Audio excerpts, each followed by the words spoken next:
వచ్చినప్పుడు కాంగ్రెస్ పార్టీ దేశంలో రాష్ట్రంలో మీరు కొద్దిసేపు అందుబాటులోనే ఉండండి. కాంగ్రెస్ ఎమ్మెల్సీ అద్దంకి దయాకర్ మనకు అందుబాటులో ఉన్నారు. బీఆర్ఎస్ లో జరుగుతున్న ఈ ఆసక్తికరమైన పరిణామాల గురించి, కవిత ఇచ్చిన వార్నింగ్స్ గురించి మాట్లాడటానికి. దయాకర్ గారు నమస్తే. దయాకర్ గారు నమస్తే. నమస్తే. చాలా ఊహాగానాలు వస్తున్నాయి. కాంగ్రెస్ తో కవిత మాట్లాడారు అని, కవిత కొత్త పార్టీ పెట్టబోతున్నారని ఊహాగానాలన్నిటి నడుమ నేను కాంగ్రెస్ తో మాట్లాడలేదు అని చెప్తూనే చిట్చాట్లో సంచలన విషయాలు కవిత మాట్లాడారు. ఆ మాటల్ని ఎలా చూడాలి? ఇప్పుడు వాళ్ళ పార్టీలో అంతర్గతంగా జరుగుతున్న అంశాలనే ప్రస్తావన తీసుకొచ్చింది. వాళ్ళు ఇన్ని రోజులు మేము బీజేపీ బీఆర్ఎస్ ఒకటి అని అంటే కాదు, కాంగ్రెస్ బీఆర్ఎస్ ఒకటి అని చెప్పేసి ఒక పొలిటికల్ డ్రామా నడిపిందో దానికి ఎవరు కూడా మరి సృష్టిలో ఉన్న ఎవరు కూడా సమాధానం చెప్పలేని స్థితిలో వచ్చిండు. వాళ్ళ ఇంటర్నల్ గా ఇప్పుడు పార్టీలో తెలుస్తుంది కదా వాళ్ళు ఏ రకంగా మాట్లాడుకున్నారు, ఏం రకంగా ఎత్తుగడలు జరుగుతున్నాయి అనే విషయం మీద. కాబట్టి అలా కాంగ్రెస్ పార్టీ చెప్పింది వాస్తవం అని చెప్పి కవిత ద్వారా తెలిసింది. అంటే కాంగ్రెస్ లో చేరడానికి చెప్పినా తన పార్టీ పెట్టుకుంటుందా లేకపోతే ఇతరత్ర అంశాలు ఏవైనప్పటికీ కూడా బీజేపీ బీఆర్ఎస్ ఒక లోపాయకర ఒప్పందం ఉంది అనేది మాత్రం ఈ ప్రకటన ద్వారా మరింత స్పష్టమైంది. తర్వాత బీజేపీతో కలవడానికి ఇష్టం లేదు కాబట్టి ఆమెను అరెస్ట్ చేసింది. కాబట్టి అరెస్ట్ చేసిన వాళ్ళ పట్ల నేనెందుకు అనుకూలంగా ఉండాలని చెప్పేసి ఆమె కౌంటర్ స్టార్ట్ చేసింది. బీజేపీతో విలీనం అంటే తనకు వ్యక్తిగతంగా కూడా నచ్చకపోవడం అనేది కూడా కారణమై ఉండొచ్చు. ఏదేమైనా ఇది చినికి గాలుగాలైనట్టుగా ఏదో అలజడి గందరగోళము ఇద్దరి మధ్యన కొట్లాట అది దానికంచి మొదలు పెడితే ఒక పెద్ద సంక్షోభం దిశగానే పోతున్నది కదా. కాబట్టి వాళ్ళు ఏదో టీ కప్పులో తుఫాన్ మాదిరిగా 2 రోజులు ఉంటది, అయిపోతుంది, వాళ్ళ డాడీ మాట్లాడితే అయిపోతుంది, లేకపోతే సబటైజ్ చేస్తే అయిపోతుంది. కవితను పార్టీ నుంచి బయటికి పంపించే కుట్ర జరుగుతోంది అనే విషయం అర్థమైనట్టేనా? డెఫినెట్ గా ఇప్పుడు ఆ దయ్యాల గురించి చెప్పింది. దయ్యాలు ఏం చెప్పలేదుగా. దయ్యాలు ఎవరనేది దయ్యాలు చెప్పుంటే ఇంకా బాగుండు. దయాల గురించి చెప్పకుండా ఇవన్నీ నడుస్తుంది కాబట్టి ఎల్లగొట్టే కుట్ర పొమ్మనకుండా పొగబెట్టుతున్నట్టుగా ఇంకా వేరే వాళ్ళతో మాట్లాడిపిచ్చే తీరు, వాళ్ళు మాట్లాడకుండా వేరే వాళ్ళతో మాట్లాడిపిచ్చే తీరు కూడా ఆమె తప్పుపెట్టినట్టుంది కదా.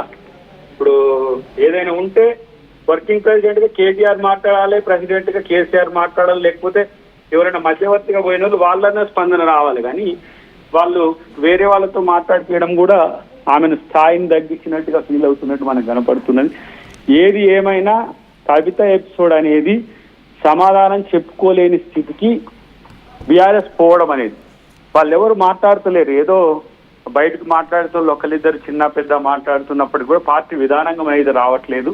తను ఒక అడుగు ముందుకేసి చూద్దాం ఇంకెంతవరకు పోతుంది, నన్ను ఏ విధంగా ఎట్లా చేస్తారనే అంశంలో కొంత ఆలోచిస్తున్నట్టుగా తెలుస్తుంది మనకు.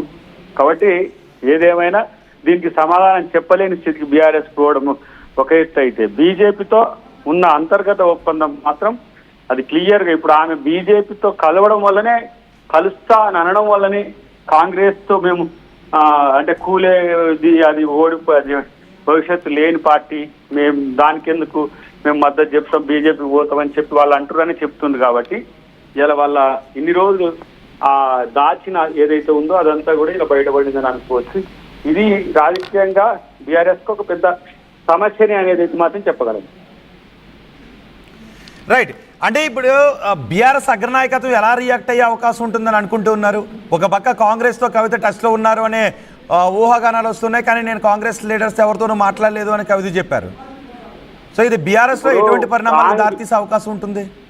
ఇప్పుడు వాళ్ళు బీజేపీతో టచ్ లో ఉంది అని అనలేరు కదా. వాళ్ళు బీజేపీతో టచ్ లో ఉన్నందుకు ఈ మీద వస్తుంది. కాబట్టి కాంగ్రెస్ లో టచ్ లో ఉంది అని అంటే క్యారెక్టర్ అసాసినేషన్ చేయొచ్చు కదా.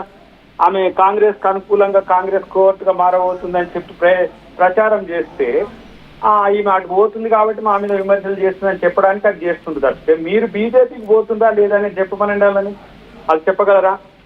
బీజేపీ చెప్పలేరు, ఎందుకంటే అది రాజకీయ రహస్య ఒప్పందం. చెప్పాలంటే దాన్ని లోపలికి దాచుకోలేరు. అట్లని చెప్పి ఇగో వాళ్ళ లోపల ఉన్న వాళ్ళు బయటకు వెళ్ళి చెప్తుంటారు, దాన్ని వాళ్ళు ఖండిస్తుంటారు.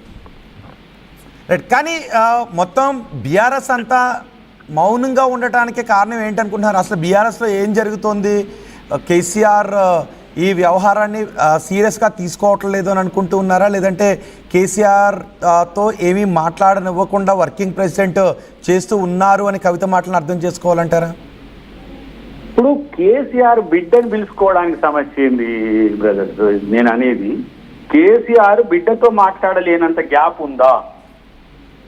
ఇది ఫస్ట్ ఈ కోణం నుంచి రండి. కేసీఆర్కి అసలు దయ్యమా?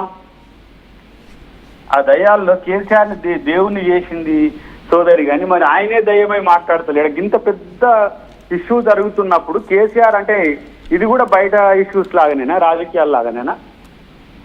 రాజకీయాల మాదిరిగానే మాట్లాడతారా? రాజకీయాల లాగానే చూస్తారా? అంటే మీకేమనిపిస్తోంది కవిత బీఆర్ఎస్ లోనే కొనసాగే పరిస్థితులు ఉంటాయని అనిపిస్తోందా, లేదంటే ఇప్పుడు ఊహాగానాలు ఏవైతే వస్తున్నాయో బీజేపీలో విలీనం కావడమో, లేదంటే కవిత కొత్త పార్టీ పెట్టడమో లాంటివి జరిగే అవకాశాలు ఉంటాయని అనుకుంటున్నారా? నాకు తెలిసి అయితే తను సొంతంగా ఆలోచిస్తుంది. సొంత పార్టీ పెడుతుందా లేదా తెలియదు. సొంతంగా ఆలోచించే స్థితికి అయితే వచ్చినట్టు కనబడుతుంది. ఎందుకంటే ఇంతలా పార్టీ వ్యతిరేకంగా మాట్లాడడానికి అవకాశం ఉండదు. తన నిర్ణయం తీసుకోవడానికి ఆప్షన్స్ కూడా ఎంచుకోవడానికి ఉపయోగపడుతుంది కదా. ఇలా ఆప్షన్స్ ఏంటి ఎట్లా ఉన్నాయి, ఎటువైపు నాకు బెనిఫిట్, నా వైపు ఎవరు ఆలోచిస్తారు, ఎట్లా ఆలోచిస్తారు అంటే కూడా ఇదొక టెస్టిమోనీ లాగా ఉపయోగపడతాయి. అంటే కవిత మాటలు వింటూ ఉంటే కవిత ఏం కోరుకుంటున్నారు అని మీకు అనిపిస్తోంది? తను బీజేపీతో ఉండడాన్ని వ్యతిరేకిస్తున్నది, బీజేపీతో వద్దు అని అంటున్నది.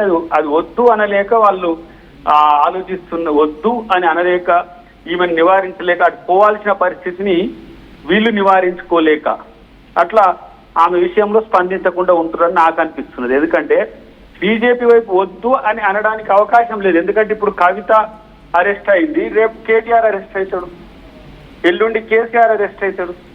కొన్ని కేసెస్ అవి కూడా ఉన్నాయి, ఈడీకి సంబంధించి కూడా ఉంటాయి కదా. సో వాళ్ళతో బీజేపీని కాదు అని రాజకీయ మనుగడ సాధించే దిశలో ప్రాంతీయ పార్టీలు లేవు. ప్రాంతీయ పార్టీల అస్తిత్వం ఏని ఇప్పుడు ఒక ఎగ్జాంపుల్ మనం చూడండి. జగన్ ఉన్నాడు. జగన్ ఇప్పుడు ఎటువైపు అనుకోవాలి? ఇప్పుడు జగన్ ఏ పార్టీకి, కేంద్రంలో ఏ పార్టీకి వైపు ఆయన మద్దతు అన్నట్టు కాంగ్రెస్ కా ఉండడు. బీజేపీ వాళ్ళు కూటమి ప్రభుత్వంతో ఆయన టార్గెట్ చేస్తారు.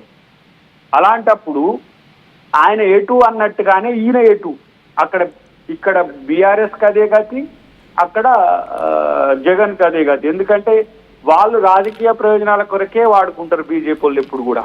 కాబట్టి ఇక్కడ బలిపశు అవుతున్నది కవితనా బీఆర్ఎస్ అంటే, బీఆర్ఎస్ పార్టీని రేపు వాళ్ళు ఎట్లా అంటే అట్లా వినియోగించుకోవడానికి కూడా బీజేపీ వాడుకుంటుంది. ఎందుకంటే బీజేపీకి కావాల్సింది రాజకీయ ప్రయోజనం, వీళ్ళు చేసిన తప్పులకు వాళ్ళు వాడుకుంటారు. ఇది నాకున్న అంచనా ఇప్పటికైతే. చూద్దాం ఇప్పుడు ఈమె పార్టీ పెడుతుందా లేకపోతే అంటున్నదంతా. కొంతమంది ఏమో ఇది కేసీఆర్ ఆడిస్తున్నాడు ఏదో పొలిటికల్ డ్రామా అని కొంతమంది అంటున్నారు.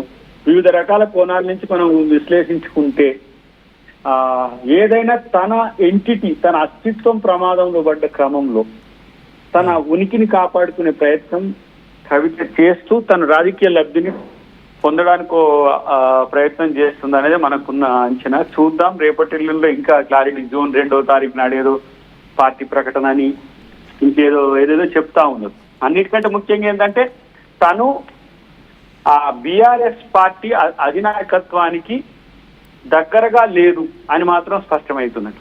దూరం